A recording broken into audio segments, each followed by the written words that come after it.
नीतीश कुमार और तेजस्वी यादव एक ही फ्लाइट में है। जो स्वार्थी दल आपस में जब मिले और जब गठबंधन हुआ, उस गठबंधन ने हमारा काम आसान किया। तो दिल्ली की जनता ने वोट से चोट देने का काम किया। कि एनडीए में क्या टीडीपी और जो नीतीश कुमार हैं वो एनडीए के साथ ही रहेंगे? जितने वो टोटल मिलके दल सीटें नहीं ला पाए, उससे ज़्यादा सीटें अकेले भारतीय जनता पार्टी की। 2024 का चुनावी रण अब खत्म हो चुका है। भारतीय जनता पार्टी ने दिल्ली में 7 सीटें जीत चुकी हैं, जिनके नेतृत्व में वीरेंद्र सचदेवा जी यहां पर मौजूद हैं। वीरेंद्र जी, 7 सीटें एक बार फिर क्लीन स्वीप। दिल्ली में भारतीय जनता पार्टी को 7 सीटें जिताने में माननीय प्रधानमंत्री श्री नरेंद्र मोदी जी का नेतृत्व एक बहुत बड़ा कारण है और दिल्ली की जनता ने भरपूर आशीर्वाद माननीय प्रधानमंत्री जी को दिया है, इसलिए 7 सीटों पर कमल खिला है। और राज्यों में बीजेपी का थोड़ा सा वीक रहा, लेकिन दिल्ली में 7 की 7 सीटें एकदम क्लीन स्वीप कर दिया आपने। कार्यकर्ताओं से जब हम बात करने गए, हम ग्राउंड रिपोर्ट पे गए, तो लोगों ने बताया कि एक खुशी थी उनके मन में कि आपने मेयर और महामंत्री जैसे जो लोअर लेवल के कार्यकर्ता थे उनको एक टिकट दिया, जिससे उत्साह बहुत ज़्यादा था। दिल्ली में कार्यकर्ताओं को पार्टी ने दायित्व दिया चुनाव लड़ने का, और मुझे खुशी इस बात की है कि दिल्ली की जनता ने भरपूर आशीर्वाद भी दिया। दिल्ली में 2 कारण हैं जिसकी वजह से हम ये चुनाव जीते हैं। पहला, जैसे मैंने कहा, कि माननीय प्रधानमंत्री जी का नेतृत्व। दूसरा, जो दिल्ली की सरकार, उसका जो भ्रष्टाचार है वो अब जो स्थापित हो गया, और दिल्ली की जनता ने अपना वर्डिक्ट भी दिया कि अरविंद केजरीवाल और उनकी आम आदमी पार्टी की सरकार भ्रष्टाचार में लिप्त है और उसका सफाया बहुत ज़रूरी है। इसलिए दिल्ली की 7 सीटों पर कमल खिला है। अरविंद केजरीवाल जी जब चुनाव के दौरान बीच में जेल से आए तो उन्होंने बहुत बड़े बड़े एक तरह से योगी आदित्यनाथ वाले बयान आप सभी लोगों ने सुना होगा, लेकिन उसके बाद वो एक तरह से घिरते चले गए, घिरते चले गए, घिरते चले गए। दिल्ली में कांग्रेस और आम आदमी पार्टी दोनों मिलकर के चुनाव लड़ी। क्या आपको जमीन पर चुनौती कुछ नजर आई? देखिए, 2 अवसरवादी दल, जो स्वार्थी दल आपस में जब मिले और जब गठबंधन हुआ, उस गठबंधन ने हमारा काम आसान किया। अब जनता के सामने 2 विकल्प थे, या तो भ्रष्टाचारियों के साथ जाए या माननीय प्रधानमंत्री जी के नेतृत्व के साथ जाए। तो उन्होंने सही निर्णय लिया और प्रधानमंत्री के साथ दिल्ली की जनता खड़ी हुई। और जहाँ तक अरविंद केजरीवाल की बात है, अरविंद केजरीवाल जेल से वोट देने की बात कर रहे थे, तो दिल्ली की जनता ने वोट से चोट देने का काम किया और कहा कि भ्रष्टाचारियों की जगह जहाँ है वो वहीं रहे। इसलिए भारतीय जनता पार्टी की 7 सीटें हम जीत पाए। चलिए, एक नया एड ऑन किया है इन्होंने। और उसके बाद कन्हैया कुमार, इन चुनाव के दौरान हमने देखा कि कन्हैया कुमार एक हॉट टॉपिक बने हुए थे कि कन्हैया कुमार को क्यों चुनाव लड़वाया। जिस कन्हैया कुमार ने दिल्ली के अंदर, आप लोग बार बार ये आरोप भी लगाते थे कि उन्होंने दिल्ली के अंदर तमाम तरह के नारे लगाए, एक वो सेंटिमेंट भी क्रिएट हुआ और कहीं ना कहीं दिखाने लगे कि मनोज तिवारी जो हैं, जो पूर्व अध्यक्ष थे, वो उस सीट को हार भी रहे थे। फिलहाल वो जीत गए।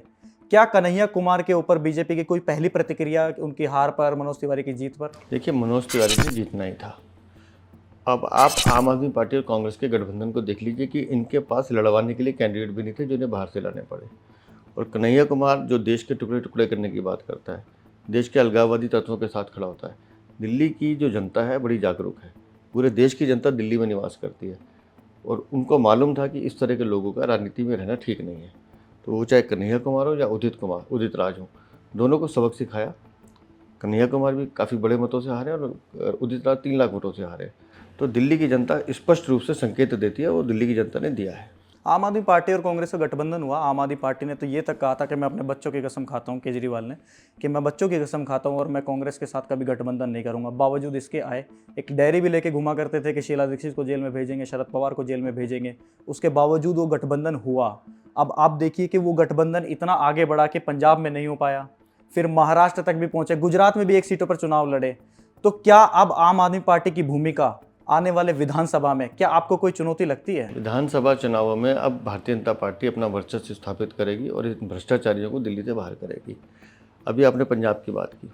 पंजाब में ये दोनों दल एक दूसरे का गला काट रहे थे, लेकिन दिल्ली में गले मिल रहे थे। तो ये सब जनता ने देखा है। और आजकल की जनता सोशल मीडिया पे बहुत एक्टिव है, सब चीज़ें समझती है, और इसलिए जनता ने उन्हें माकूल जवाब भी दिया है। अरविंद केजरीवाल एक भ्रष्टाचारी इंसान है, आम आदमी पार्टी एक भ्रष्टाचारी पार्टी है। ये दिल्ली में स्थापित हो गया और ये नैरेटिव पूरे देश में गया है। तो इसलिए पूरे लोकसभा चुनावों में आप देखेंगे सबसे बड़ा नुकसान आम आदमी पार्टी का हुआ है। तो इन भ्रष्टाचारियों को इनके सही ठिकाने पर पहुंचाने का काम दिल्ली की जनता कर रही है। आगे भी करती रहेगी और दिल्ली विधानसभा में इनका सुपड़ा साफ करेंगे। विधानसभा से चुनावों से पहले सबसे 2-3 प्रमुख मुद्दे आएंगे, जैसे कि पानी। अभी पिछले दिनों में जब हम इंडिया टीवी की तरफ से संगम विहार इलाके में गए तो वहाँ पर जो पानी की समस्या थी बहुत ज़्यादा देखने को मिली। 10-10 साल के बच्चे थे जो पानी के लिए तरस रहे थे। वहीं यार दक्षिणी दिल्ली की बात करें तो गुड़गांव से सटा एक इलाका लगता है जहाँ पर हमने देखा कि बिजली के खंभों पर पानी की पाइपलाइन भी जा रही है।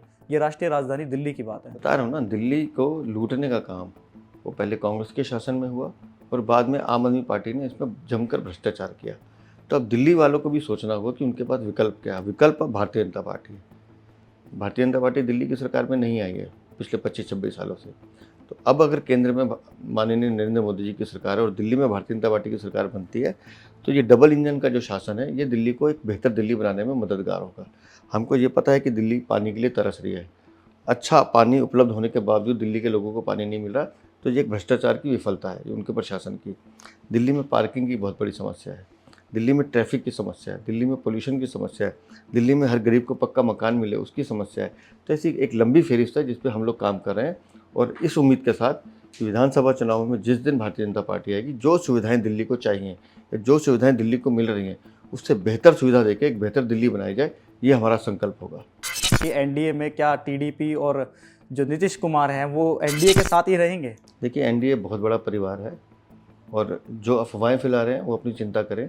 माननीय प्रधानमंत्री जी तीसरी बार शपथ लेने जा रहे हैं और हम सब उसके साक्षी बनेंगे। इंडिया अलायंस भी मीटिंग करने वाला है, वो भी दावे भर रहे हैं। जितने वो टोटल मिलके दल सीटें नहीं ला पाए उससे ज़्यादा सीटें अकेले भारतीय जनता पार्टी की, तो हमें उनकी चिंता करने की जरूरत नहीं है। नीतीश कुमार और तेजस्वी यादव एक ही फ्लाइट में आए। तो हवाई जहाज में तो 300 लोग आते हैं भाई साहब, साथ बैठे होंगे उसमें क्या फ़र्क पड़ता है। तो एनडीए दावा पेश कर सकती है लगभग, अगर कुछ आप बताना चाहें तो कब तक ये क्लियर हो सकता है? हमारी जानकारी के अनुसार माननीय प्रधानमंत्री जी तीसरी बार शपथ लेने जा रहे हैं और हम उसकी तैयारी कर रहे हैं।